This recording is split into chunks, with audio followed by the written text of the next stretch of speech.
Welcome to What to Watch Wednesdays, hosted by someone's favorite film buff, Nathan. I love movies and I want to share that with you.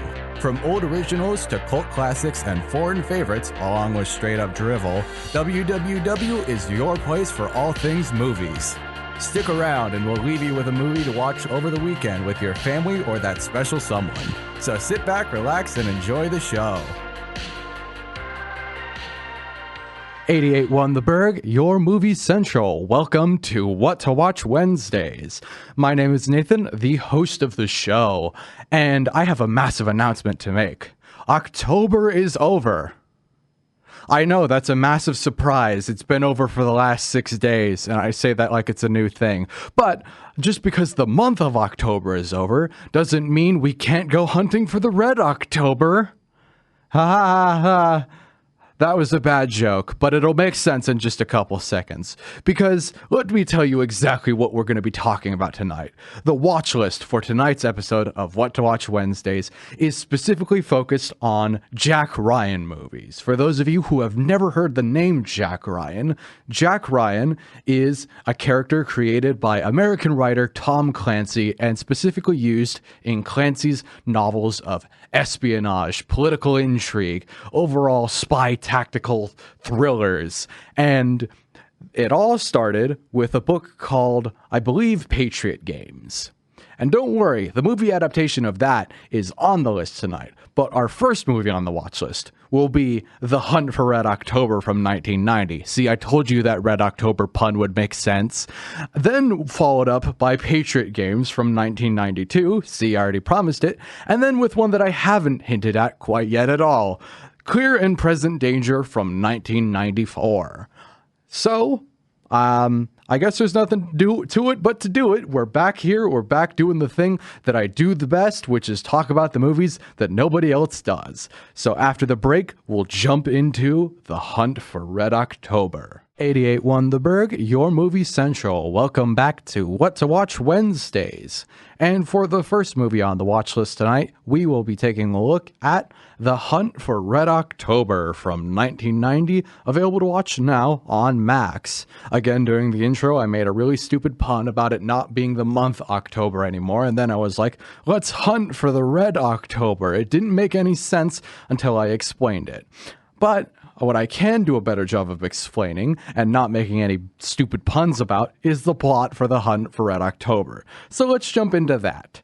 The plot follows Marco Ramius, who is the captain of a Soviet submarine known as the Red October.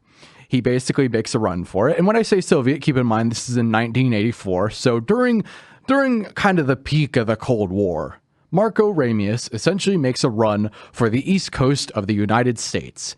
And doing so kind of sets off more bombs than one in terms of the literal and the figurative sense, because many people on both sides seem to think that he's going to the East Coast to bomb the United States, the Russians and the Americans. Except for one person, that being CIA analyst Jack Ryan, who is played by Alec Baldwin in this movie. He figures out, or more so deduces, that Marco Ramius might actually be trying to defect to the United States and is simply using the ploy of bombing the United States to kind of dissuade his superiors from thinking that. And as it turns out, that is exactly what he's doing. But nobody else besides Jack Ryan knows this, and so Jack Ryan must run around and tell all of his superiors, hey, I know that it's a Russian sub, but don't blow it up.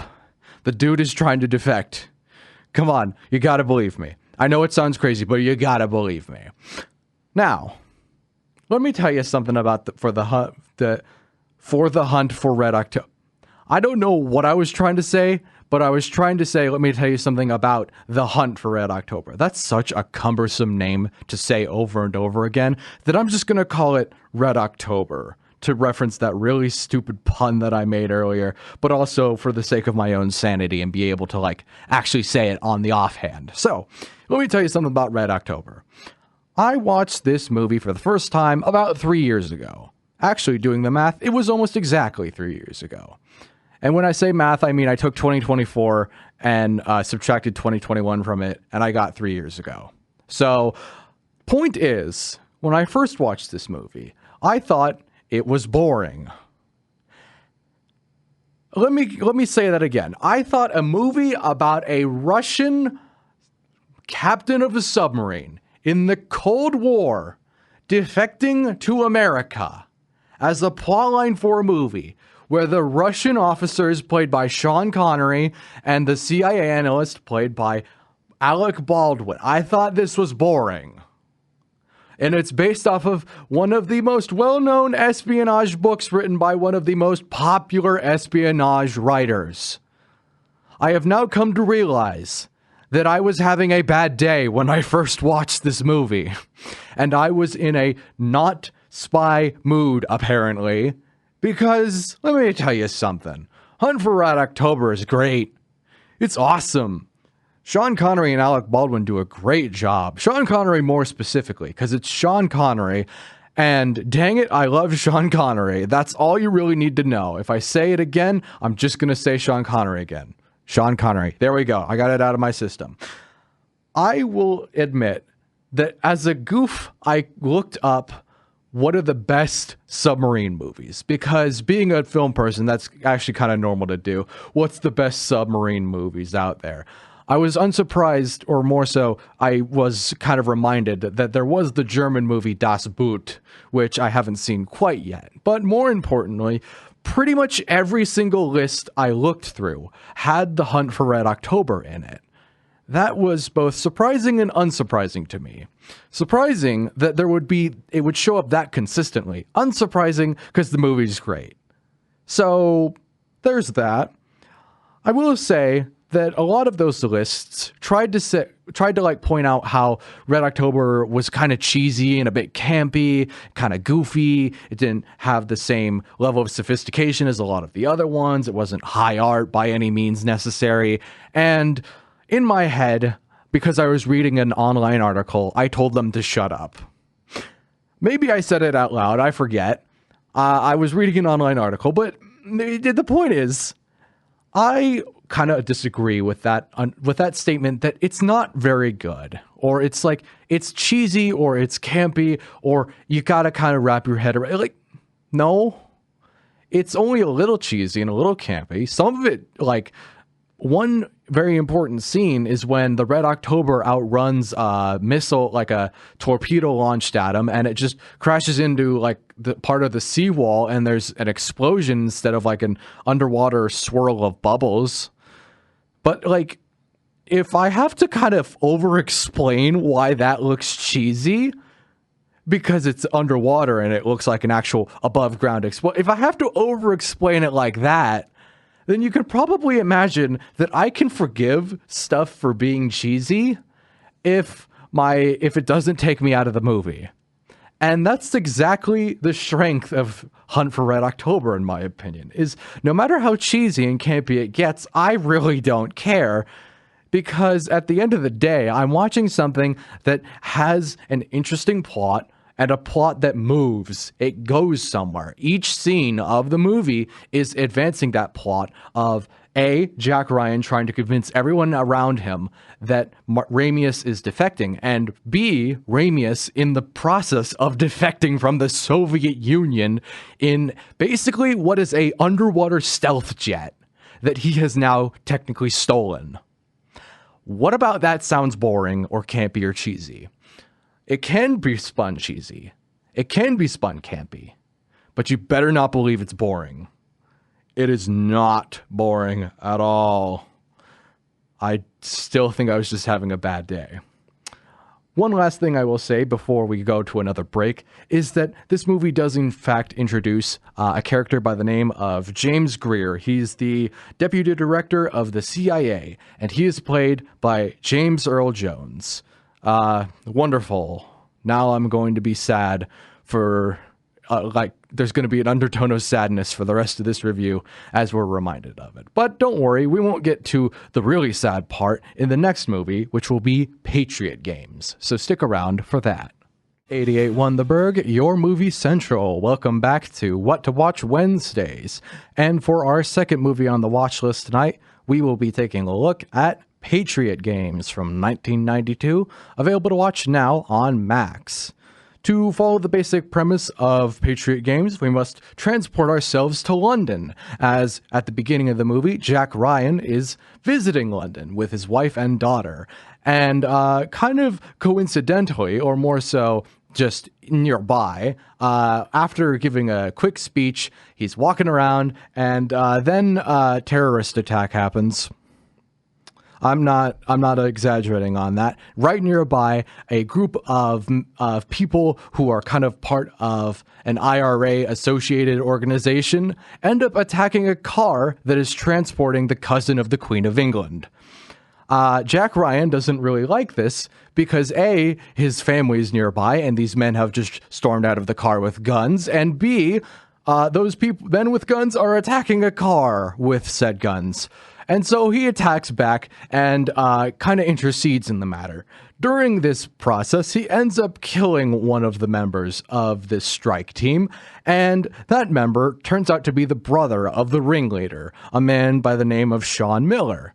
Sean Miller is extremely easy to anger if you kill his brother, and swears revenge on Ryan and ends up targeting him back in the States.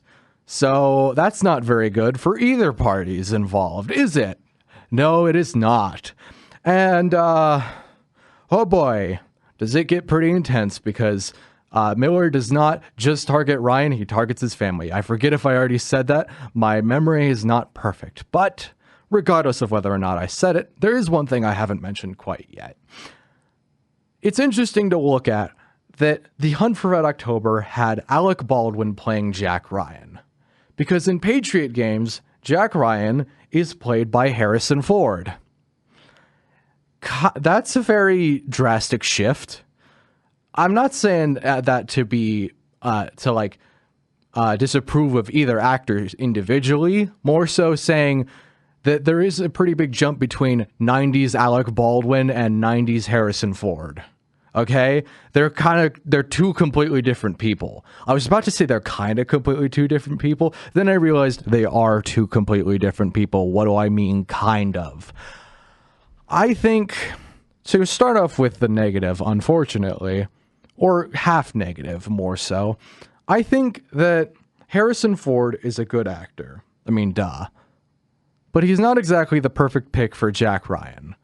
And I even remember reading that Tom Clancy didn't exactly approve of the pick for Harrison Ford, although he may have been super picky and not have preferred the picking of Alec Baldwin anyways. But from Hunt for Red October, I can at least say with some confidence that I think Alec Baldwin fit the role better than Harrison Ford did in Patriot Games.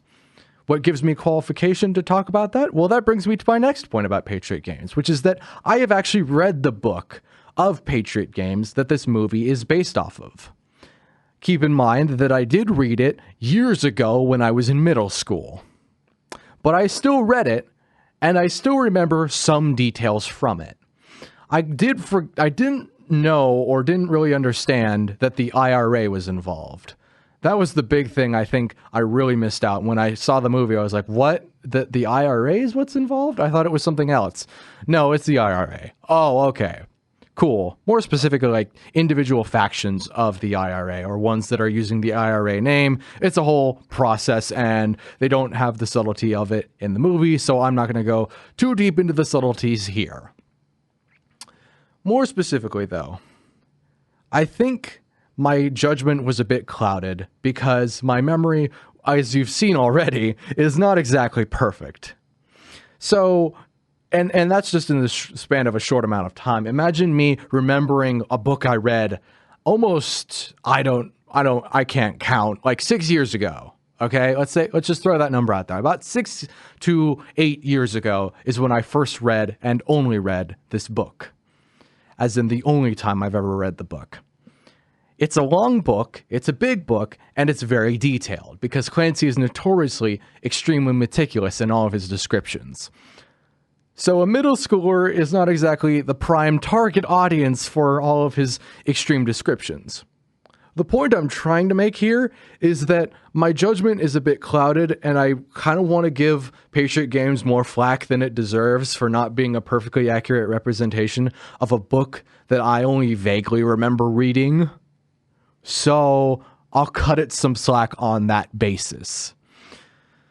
But I will say that I do at least remember some of the broad strokes, and I think the movie does a good enough job with it. And I also feel qualified enough saying that as good as Harrison Ford is, he's no Jack Ryan. He's not exactly the same personality type. Because within this Patriot Games movie, they end up making him a little bit more of an action hero than I ever remember him being. I remember him being a lot more analytical because he's an analyst for the CIA. So it's kind of like, if you can't necessarily, I don't know, it's not exactly a brains versus bronze thing. It's more like, are you really good at looking at images and determining where people are? Okay, cool. You're not going to really survive a fight on a motorboat or like intervene in a terrorist attack with like as much success as Harrison Ford. But he's played by Harrison Ford, so they do have him intercede with the success rate of Harrison Ford. I think my points are mildly getting lost in translation. So I'll end with this. Patriot Games is definitely not as good as The Hunt for Red October as a movie experience. It doesn't exactly reach the same heights consistently. I think it kind of struggles here and there, and there are some kind of stretches here and there that, or specific parts that I could point apart and pick out. Point out and pick apart is what I'm trying to say.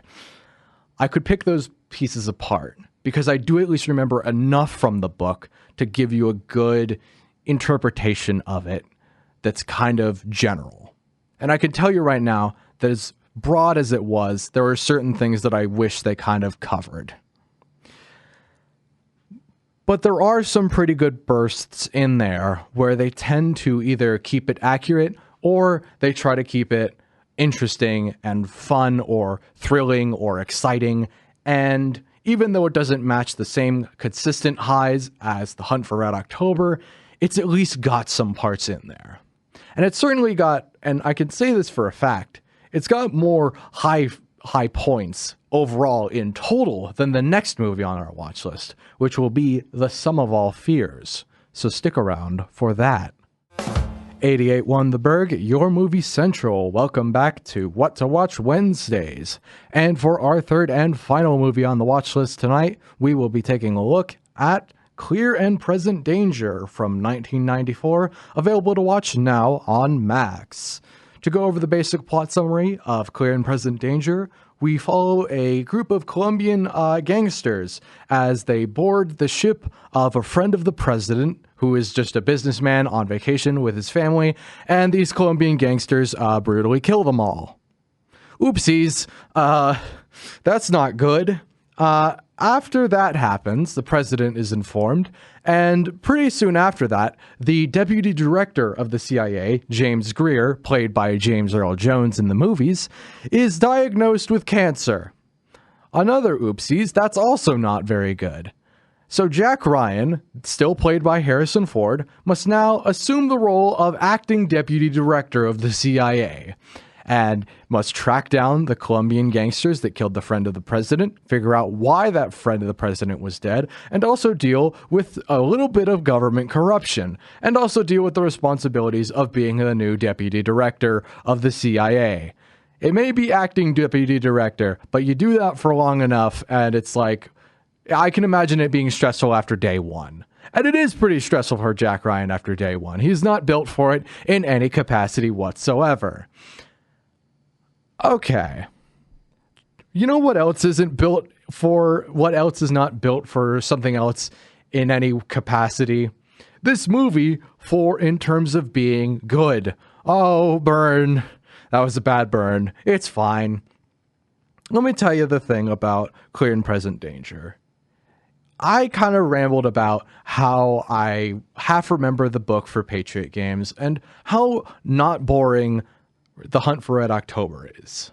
Now allow me to ramble for quite a while about why Clear and Present Danger is one of those movies that I like only because it's exactly why I started this show. This show, What to Watch Wednesdays. Let me tell you why. Clear and Present Danger is a rare example of a movie that has very little going for it.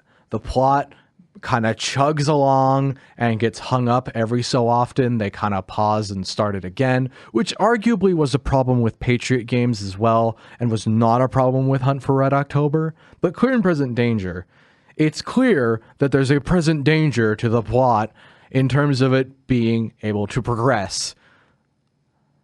And along with that, a lot of the other technical aspects, like the cinematography and the music, and just the overall performance of Harrison Ford, of all things, is not necessarily up to the same par that it was in Patriot Games, or even, dare I say, Hunt for Red October. It's a bit difficult to compare Harrison Ford's acting to Alec Baldwin's acting, but it's that a lot of the basic things aren't exactly up to snuff as the previous two.